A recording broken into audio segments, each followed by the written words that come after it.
Typically around this time of year, we hear expressions like, "For unto us a child is born, Wonderful Counselor, Prince of Peace." This is not simply poetry, but it is beautiful. In today's video, I'd like to draw deeper into the glory of the Annunciation by looking back at the prophecy that would be later fulfilled. Now, first, I want to give some historical context to the book of Isaiah. This is referencing Isaiah of Jerusalem, who was born into nobility. The prophet Isaiah is writing between 740 and 701 BC. He speaks of the approaching Assyrian invasion, the devastation, the future Babylonian conquest, and how the Assyrian and Babylonian conquest is used by God as judgment for the infidelity of Israel. Now, first up on our journey today, we're going to be going to Isaiah chapter 4, verses 2. "In that day, the branch of the Lord shall be beautiful and glorious, and the fruit of the land shall be the pride and glory of the survivors of Israel." Now, the branch here is an expression used to describe the Messiah that will be sent by God. The prophet Jeremiah also uses the same language in chapter 23, verses 5, and chapter 33, verses 15. Next, we'll be moving to Isaiah 11,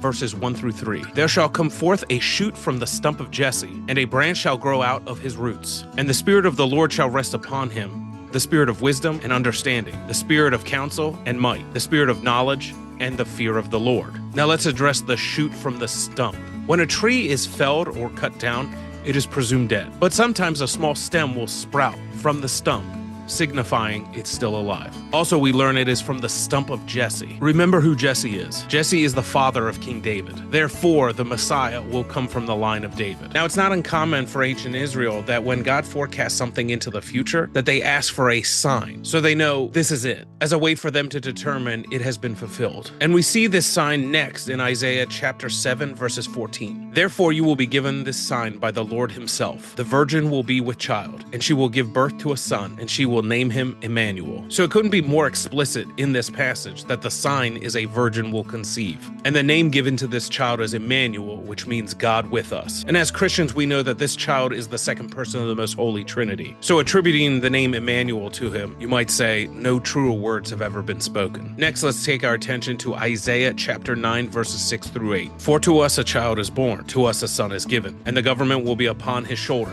and his name will be called Wonderful Counselor, Mighty God, Everlasting Father, Prince of Peace. Of the increase of his government and of peace there will be no end, upon the throne of David and over his kingdom, to establish it and to uphold it with justice and with righteousness from this time forth and forevermore." So if you're ever wondering where "For unto us a child is born," or the names Prince of Peace, Wonderful Counselor comes from, it's the prophet Isaiah. Now, in this passage, we see that the Messiah will be from the line of David. He will be and do wonderful things. He will rule over his kingdom, and this kingdom will be an everlasting kingdom. So let's do a quick recap of Isaiah 4, 7, 11, and 9. So first, you have a Messiah that God will send. He will be from the line of David. There will be a virgin birth, and he will be given royal titles, and his kingdom there will be no end. Now that we've covered all that, let's read the Annunciation with the backdrop of Isaiah. We turn to Luke chapter 1, verses 26 through 39. "In the 6th month, the angel Gabriel was sent from God to a city of Galilee named Nazareth, to a virgin betrothed to a man whose name was Joseph, of the house of David. And the virgin's name was Mary. And he came and said to her, 'Hail, full of grace, the Lord is with you.'